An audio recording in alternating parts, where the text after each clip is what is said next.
100세 시대가 되면서 우리는 또 다른 선택을 요구받고 있다. 더 철저히 노대책을 세워야 한다는 것과 미래를 위해 현재를 희생하기보다는 지금을 즐기자는 선택이 그것이다. 과연 우리는 어떤 선택을 해야 할까? 삶에서 어떤 점이 더 중요할까? 책 읽는 다락방의 죄입니다. 코로나19 소식과 함께 매스컴이나 주변에서 가장 많이 듣고 또 하는 말이 우울하다는 말이 아닐까 싶습니다. 그래서인지 요즘 우울증, 여기서 더 주제를 좁혀서 예민, 조울증에 대한 책들이 많이 출간되고 있습니다. 보통 근심스럽거나 답답하여 활기가 없는 상태를 두고 우울하다고 표현하는데요. 내가 느끼는 우울감이 우울증이라고 진단될 만큼 심각한 건지, 아니면 무시해도 되는 정도인지, 그리고 나와 다른 사람들이 느끼는 우울감의 실체는 무엇인지 한번 생각해 볼 필요가 있지 않을까 싶습니다. 오늘 소개해드릴 책은 포르체에서 펴낸 우린 조금 지쳤다란 책입니다.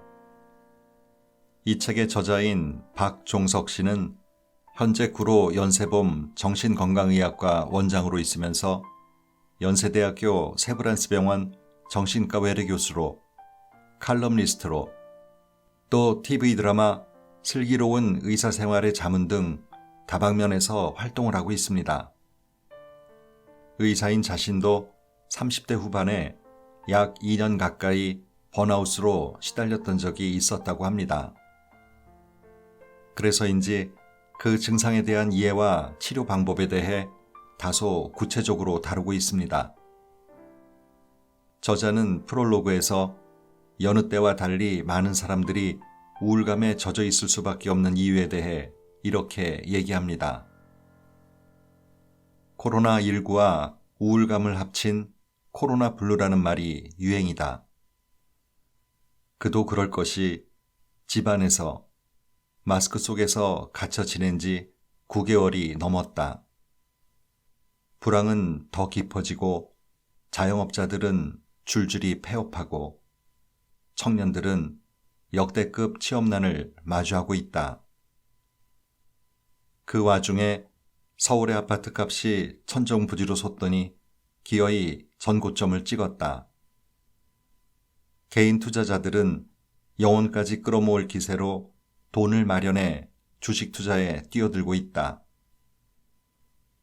이처럼 코로나19는 우리의 육체적 건강만 위협하는 것이 아니라 서로를 고립시키고 상대적 박탈감을 더욱 심화시켰다. 코로나 시대가 만들어낸 그늘과 우울로 우리는 모두 지칠 대로 지쳤다. 이러한 환경에서 누가 번아웃에 빠지지 않을 수 있겠는가? 이런 시대 상황으로 우리나라뿐만 아니라 세계적으로 코로나와 함께 우울도 번지고 있습니다.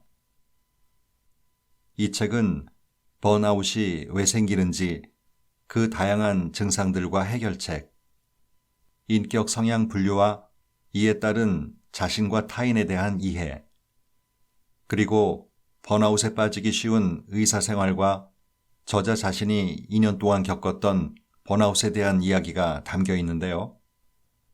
오늘은 이 내용 가운데 번아웃에 대한 내용을 중심으로 부분 발췌하여 소개해드리겠습니다.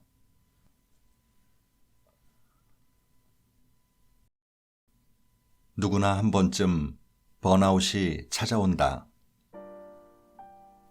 무엇 때문에 이렇게 힘들고 우울한지 모르겠어요. 특별히 나쁜 일도 없는데. 원인을 알 수 없는 무력감으로 일상의 한계를 느껴 정신과를 찾는 사람은 의외로 많다. 나는 하루에 대략 30명의 환자를 진료하는데 이런 피로와 우울 증상을 호소한다. 특히 업무 스트레스를 지속적으로 겪을 수밖에 없는 직장인에게서 많이 나타나는 증상이다. 그렇다면 우울하다고 다 문제가 있는 것일까? 정상과 비정상의 기준은 뭘까? 정신과 의사들은 심리장애로서 우울증을 판단할 때 사회적 기능과 대인관계 기능의 저하를 중요한 잣대로 삼는다. 직장에 자주 지각하거나 무단 결근을 하고 업무에서 번번이 큰 실수를 저지르는 일처럼 말이다. 또 동료와 언성을 높이고 자주 싸운다거나 식사할 때 항상 혼자 먹고 아무도 만나고 싶지 않다거나 하는 사회적 고립감을 느끼는 것도 중요한 판단 기준이다. 이 외에도 무기력하거나 식욕이 떨어지고 내일 출근할 생각에 잠을 못 자는 등 우울 증상은 다양하다. 흔히 우리는 자존감이 무너질 때 우울해진다. 이는 내가 생각하는 이상과 실제 현실 사이의 격차가 크게 벌어지는 것에서 생기는 감정이 자신을 힘들게 하기 때문이다. 2014년 방영된 MBC 다큐 스페셜 오늘도 필요한 당신 번아웃에서 실시한 설문조사에 따르면 평균적으로 직장인의 85%가 이 같은 우울증의 초기 상태인 번아웃 증후군을 경험한 것으로 나타났다. 번아웃은 우울증이 오기 전에 우리에게 보내는 신호 같은 것으로 우울증의 경고등이라고 보면 된다. 어떤 사람들은 번아웃이 슬럼프 상태인 것 아니냐며 묻기도 하는데 이는 의미상 크게 다르다. 슬럼프는 정상적으로 작동하던 내 몸과 마음이 일시적으로 평소와 다르게 기능하지 않는 상태로 당혹감과 짜증, 불안을 야기하는 기간이다. 반면에 번아웃은 만성적인 상태를 보인다. 자신의 에너지를 모두 태운 사람이 거치는 필연적인 과정이다. 자신을 돌보지 않고 모든 기력을 다 쏟아부은 사람만이 번아웃을 경험하는 것이다. 번아웃 증후군이란 미국의 심리학자 허버트 프로이덴버거가 처음 사용한 용어로 탈진 또는 소진 증후군으로 불리기도 한다. 어떤 일에 과도하게 몰두하거나 신체적, 정신적 스트레스가 누적되어 무기력증이나 불안감, 우울감, 분노, 의욕 상실 등의 증상이 생기는 것을 뜻한다. 한마디로 조절되지 않은 만성 스트레스로 인해 몸과 마음이 고갈된 상태를 말한다. 우리 몸은 면역력이 약해지고 기능이 저하되었을 때 이를 정상으로 회복시키려는 항상성이라는 특징이 있다. 번아웃은 이 생태적 특성인 항상성의 기능, 즉 회복 탄력성이 무너진 상태이다. 쉬어도 재충전이 잘 되지 않고 우울감과 무기력증이 만성화된 상태인 번아웃 증후군을 겪고 있다면 우리 몸이 지금 내게 전하려는 말이 무엇인지 살펴야 한다. 번아웃은 뇌과학적으로 접근한다면 뇌의 에너지원 역할을 하는 도파민과 만족을 담당하는 보상 회로에 이상이 생기면서 스트레스 호르몬인 코티솔이 쌓여 나타나는 증상이라고 설명할 수 있다. 몸을 움직이는 에너지원인 도파민이라는 원료가 바닥나버린 상황이라고 보면 된다. 이렇게 되면 우리 몸은 눈치 없는 주인을 대신해 번아웃의 시그널을 보낸다. 너 진짜 지쳤어. 괜찮지 않아. 라는 메시지를 감정적, 신체적인 신호로 전달한다. 즉, 감정적인 피로를 느끼는 것을 넘어 신체적인 통증이 생긴다. 식욕이 떨어지고 맛을 잘 못 느낀다거나 아주 작은 소리에도 예민해진다. 두통이나 근육통이 생기고 심장이 두근거린다. 소화불량과 변비, 설사, 생리불순이 생기기도 하고 하루 종일 기운이 없어 축 늘어지기도 한다. 우리가 처한 환경적 원인도 무시할 수 없다. 인터넷, 스마트폰, 각종 IT 기기로 언제 어디서든 일할 수 있게 되었기 때문이다. 퇴근 후에도 여행 중에도 급한 업무 연락을 받으면 답하지 않을 수 없다. 손에서 일을 놓지 못하고 일과 휴식의 경계가 흐릿해지는 상태가 계속되면 번아웃에 빠질 수밖에 없다. 과도한 부담감도 번아웃의 원인이다. 치열한 경쟁을 부추기는 현대사회에서 완벽함을 강요받고 뒤처지지 않으려고 애쓰다 보니 강박감에 시달려 결국 자신에 대한 통제력을 잃게 되는 것이다. 이런 상태에 이르면 내가 평소에 잘하던 일도 수행할 자신이 없어지고 어떤 일도 할 수 없을 것 같은 무력감에 빠진다. 번아웃은 원래 좋아했던 취미나 운동, 게임 등 그 어떤 즐거운 일도 흥미없게 만든다. 감정의 소진이 심해 평소에는 아무렇지 않았던 일에도 날카롭게 반응하게 된다. 그러나 번아웃이 왔다고 실망하거나 좌절할 필요가 없다. 모든 불행에 의미가 있다고 여겨 과거에 집착하고 하지 말아야 했을 실수를 헤집어 찾는 것도 의미가 없다. 번아웃은 복잡한 생각으로 번아웃된 나를 또 번아웃시키는 행동을 하지 말라는 몸이 보내는 사인이다. 다만 내 상태를 인정하고 인생을 관객처럼 한 발짝 물러나 자신을 바라보는 시간을 갖자. 조급함을 내려놓고 나와 만나는 시간을 갖다 보면 번아웃이라는 증상 덕분에 달라진 눈으로 앞을 바라볼 수 있을 것이다. 열심히 할수록 왜 나를 잃어버릴까? 똑같은 감염균이 인체를 공격할 때 질병이 발생하느냐, 발생하지 않느냐는 개개인의 면역력의 차이에서 결정된다.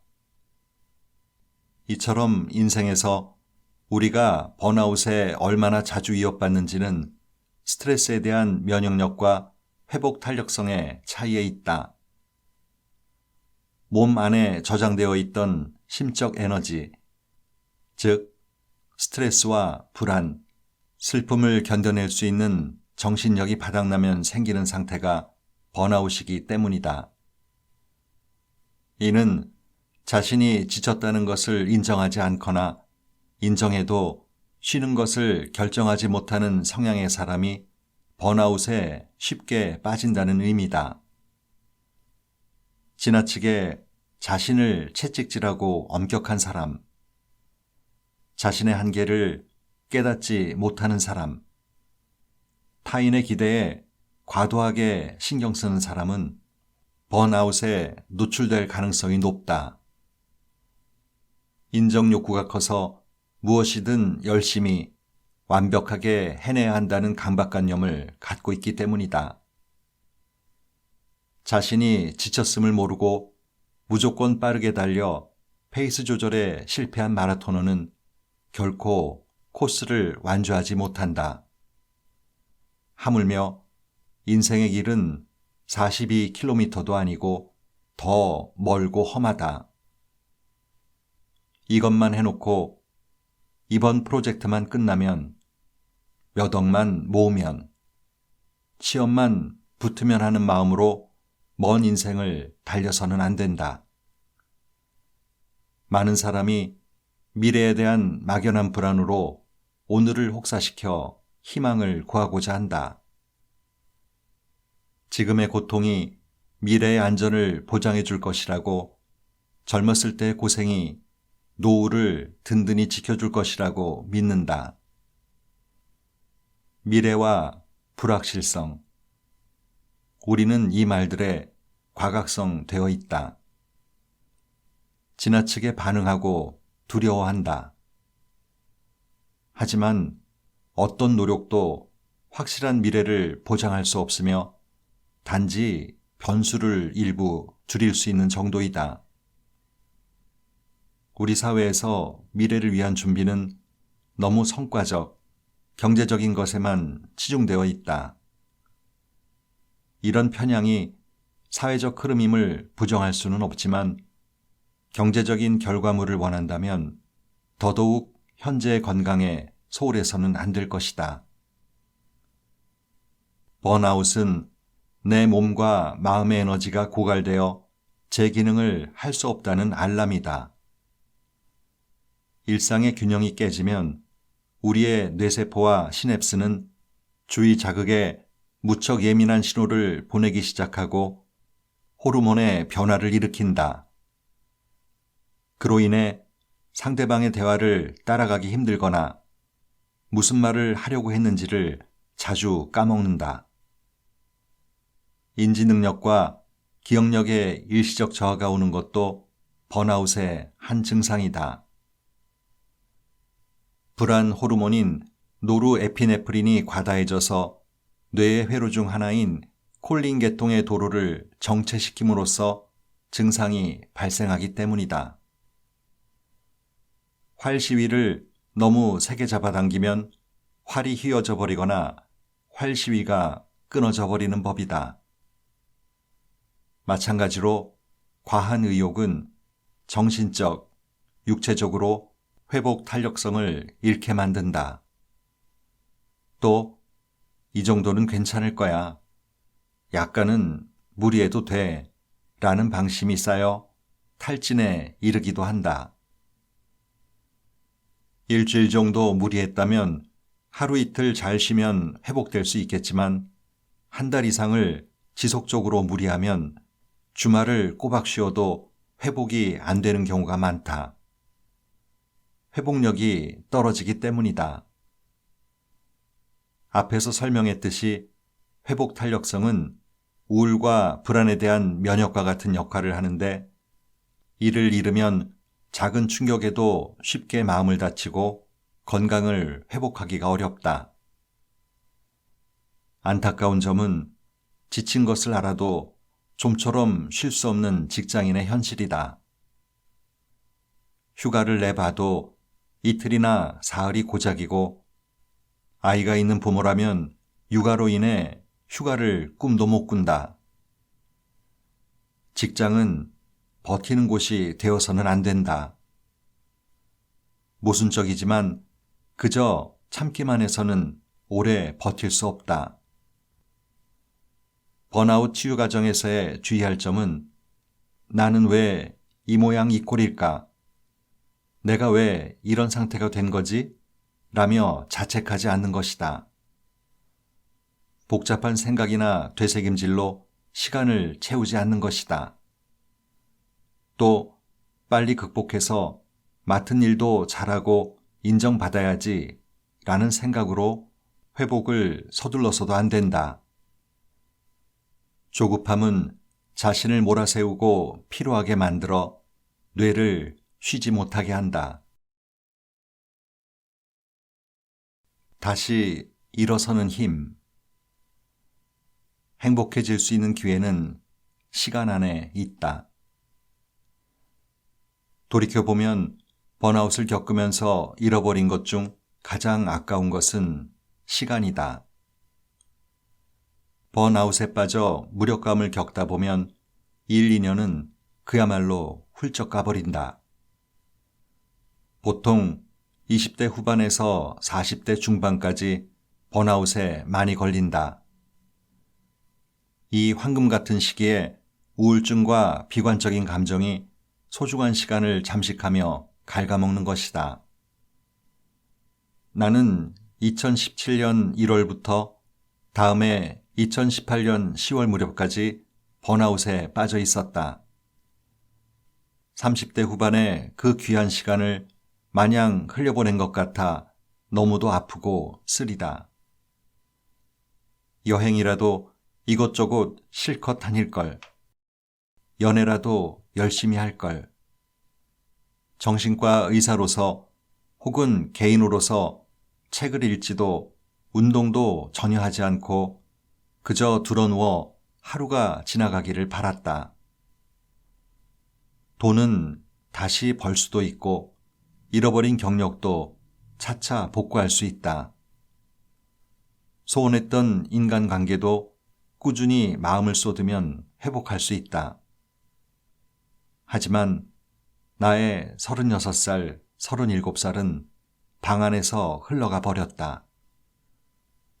당시 나는 지나간 과오를 자책하고 후회하는 것 말고는 그 어떤 것도 하지 않았다.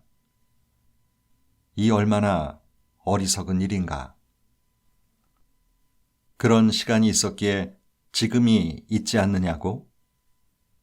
그렇지는 않다. 자책하고 반성하며 내면과 조화하는 시간은 2~3달이면 족하다.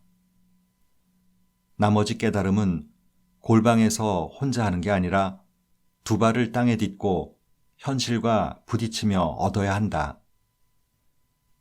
번아웃을 방치하면 불안 증상이 지속되고 무력감이 심해져 자신이 바라는 상황과 점점 더 멀어질 수 있다.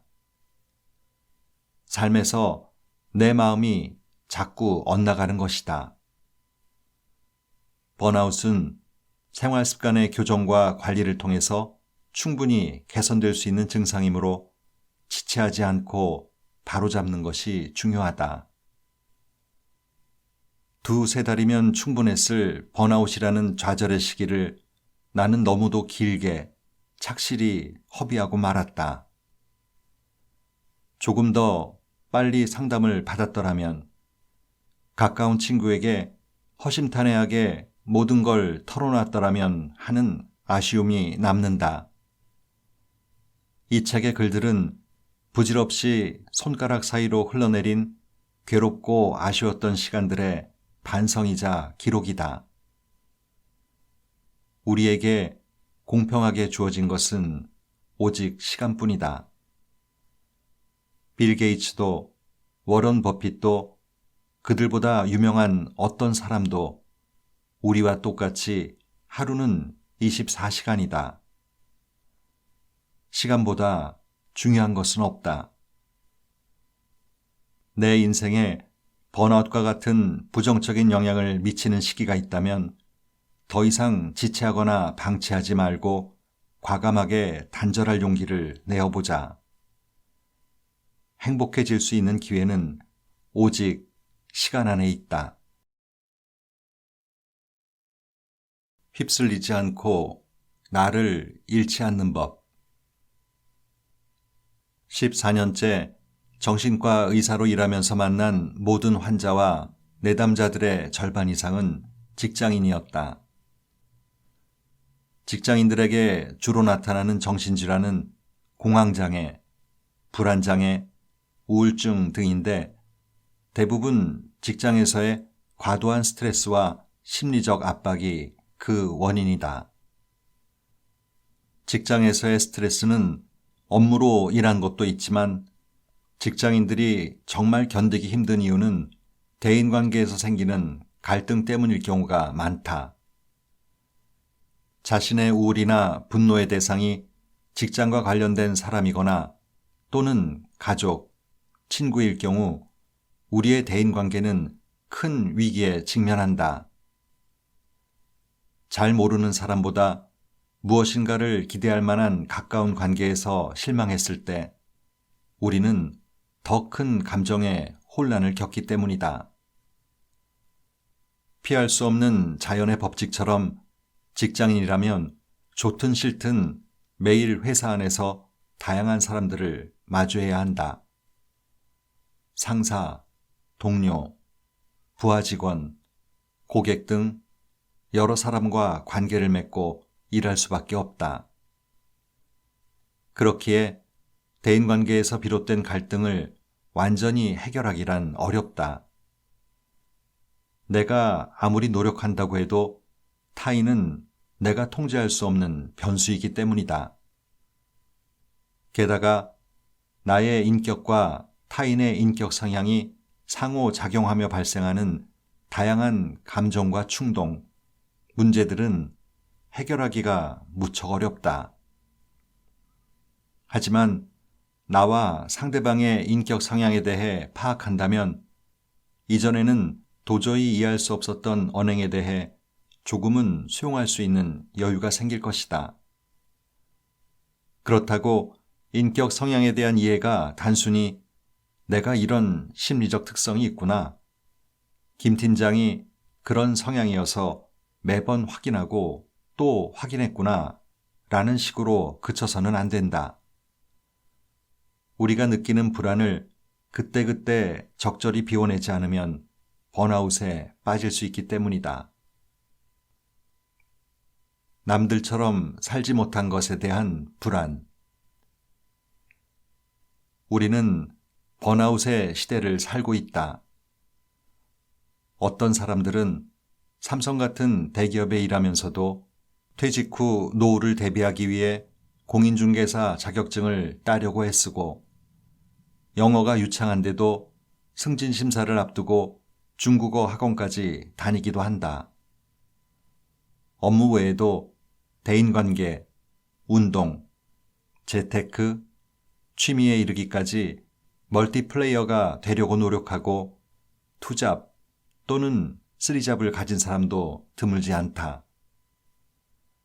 그렇게 쉴 새 없이 살아야 인생을 제대로 산다고 인정받을 수 있는 분위기가 된 것 같다.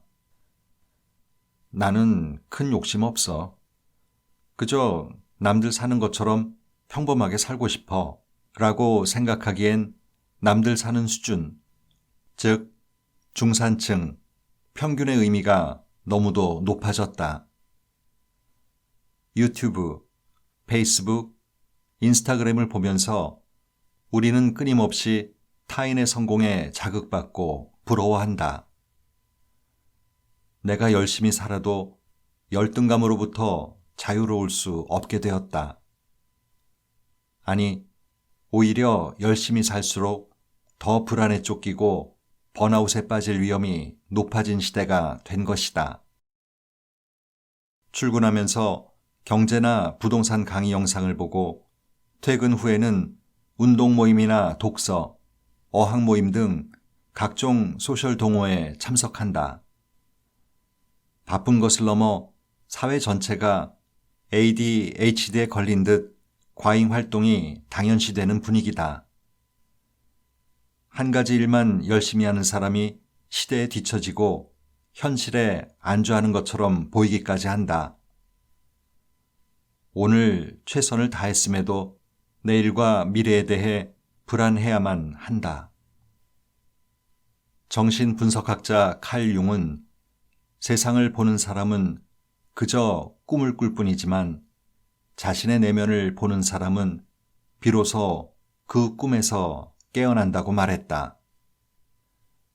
이는 욕망으로 가득한 외부 세계와 타인에 대한 지나친 관심을 내려놓고 그 에너지와 시간을 자신의 내면을 탐구하는 데 투자해야 한다는 뜻이지 않을까.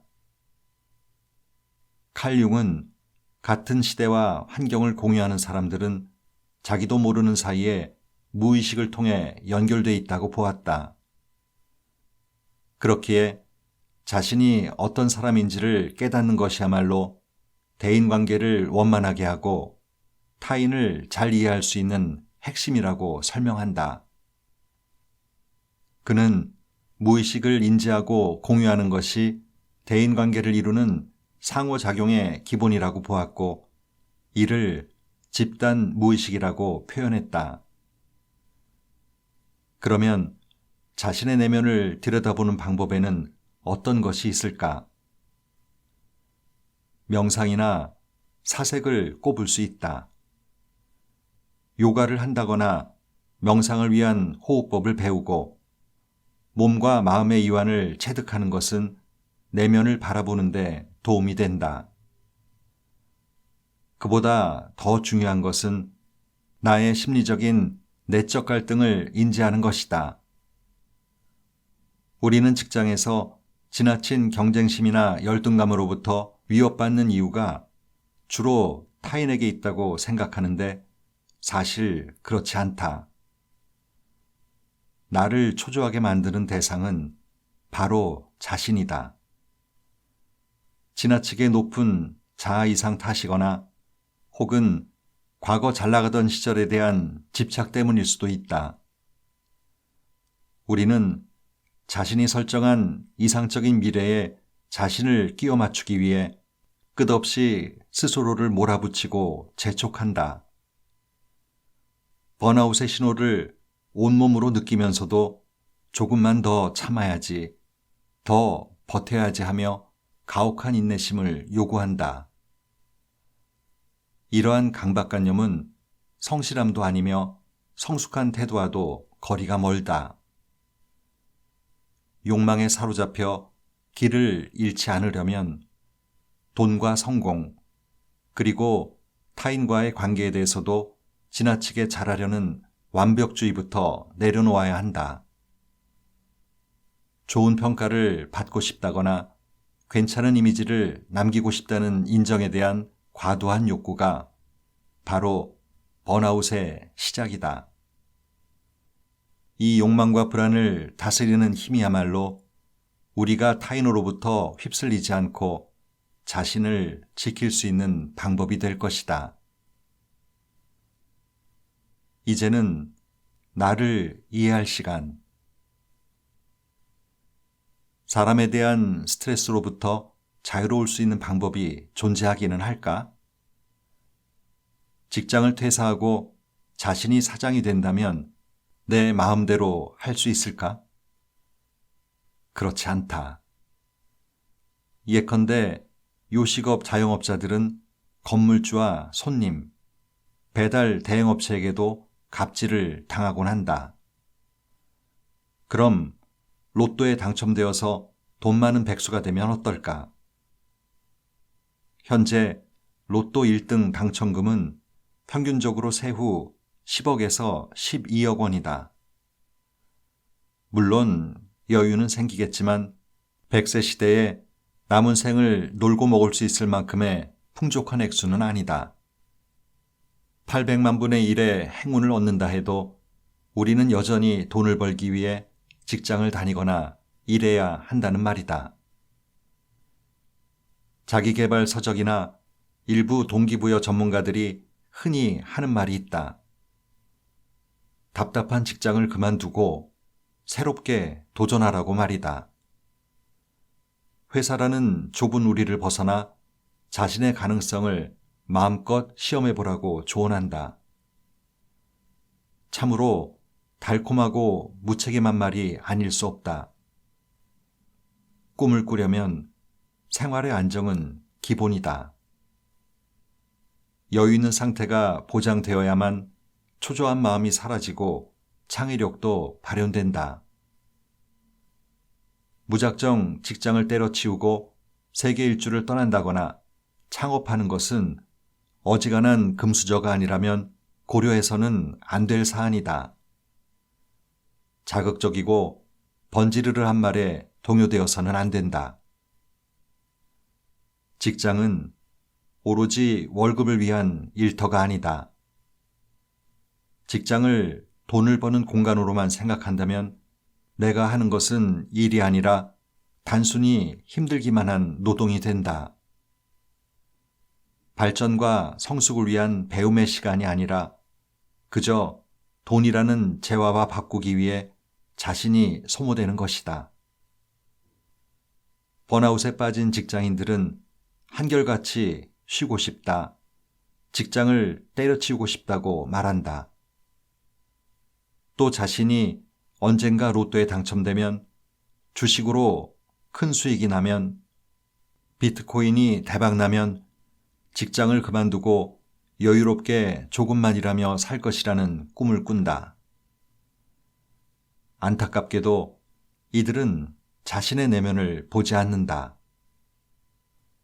서울에 아파트를 장만하고 싶다거나 몇 억을 모으겠다거나 하는 타자의 욕망을 갈망하고 좌절하는 것을 반복할 뿐이다. 나다운 삶을 살기 위해 자신의 내면의 말을 듣는 연습은 하지 않는다. 우리 인생에 대박이 날 확률은 1%도 되지 않는다. 나머지 99%의 확률에 속하는 우리는 직장을 계속 다니거나 비슷한 직장으로 이직해서 계속 일할 확률이 높다. 하지만 일을 불행하다고 할 수 있을까? 우리는 직장에 대해서, 돈을 버는 행위에 대해서 너무 부정적으로만 생각하는 것은 아닐까? 우리는 월급을 통해 최소한의 자아실현을 할 수 있다. 각자의 월급은 다르지만 내가 가진 여유 한도 내에서 소비하거나 투자할 수 있다. 예를 들어 월급과 퇴근 후의 시간을 거의 유흥을 즐기는 데 소비하는 욜로족도 있고, 미래를 위한 목표에 투자하기 위해 각종 학원을 다니며 배우는 사람도 있다. 이 중 누가 옳은지는 판단할 수 없다. 다만 각자가 자기의 내면을 충분히 인지했는지는 되돌아보기를 바란다.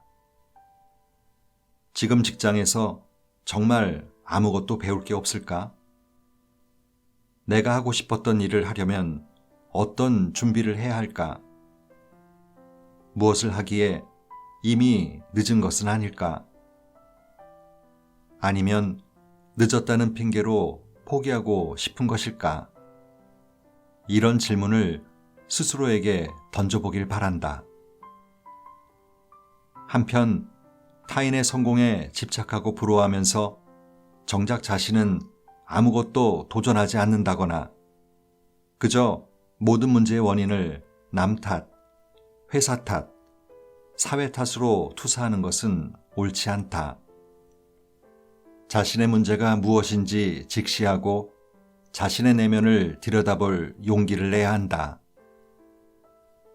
나는 남들보다 잘하는 게 하나도 없어. 어차피 안 될 거야. 라는 말로 스스로를 위축시켜서는 안 된다.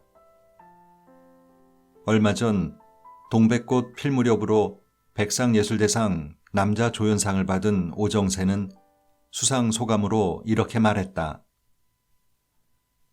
지금까지 100편 넘게 작품을 했는데 잘된 것도 있고 망한 것도 있습니다. 신기한 것은 그 100편을 똑같이 다 열심히 했는데 어떤 것은 성공하고 어떤 것은 아니었다는 것입니다.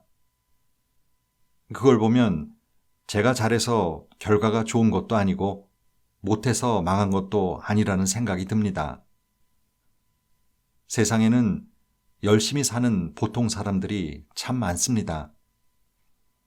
열심히 일하는데도 꼭 좋은 결과가 주어지는 것이 아니라면 어찌 보면 좀 불공평하다는 생각이 듭니다.